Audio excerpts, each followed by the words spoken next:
It is spooky season, but tonight we're hearing concern in Kennewick about a situation that might be a little too scary. Alyssa Warner joins us live. And Alyssa, this all started with a flyer, right?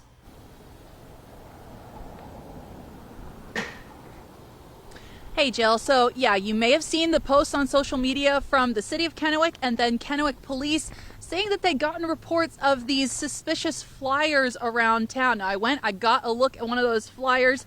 This has some telltale issues that you should be aware of. It says people should avoid a specific address in Kennewick because of reports of missing persons, a revoked carnival permit, indecent or lewd acts, suspicion of kidnapping, and or accessory to murder. All very scary stuff, but it also says emergency personnel will not respond to the address. Now, first of all, I want to tell you the city does not issue these kinds of warnings. They're not going to warn people to stay away from one specific house, and they're certainly not going to suggest it as that flyer says. Now, that's red flag number one.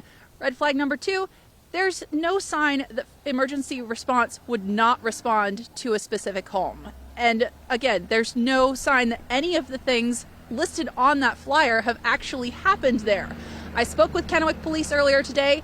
They told me they have no record of interaction with this home, which means all of those scary things listed on the flyer, there's no record of it, and there's no record of a sex offender living there.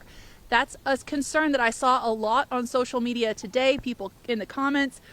Now, the city of Kennewick tells me that when certain types of sex offenders move to the area, some neighbors are notified within very specific regulations. Those are set by state law. You still would not see a flyer posted in public. These would be separate messages sent to neighbors. Now, people convicted of certain crimes are required to register on a public website. That's operated by the Washington Association of Sheriffs and Police Chiefs, and you can check that out online if you're interested to see if anybody is living in your neighborhood.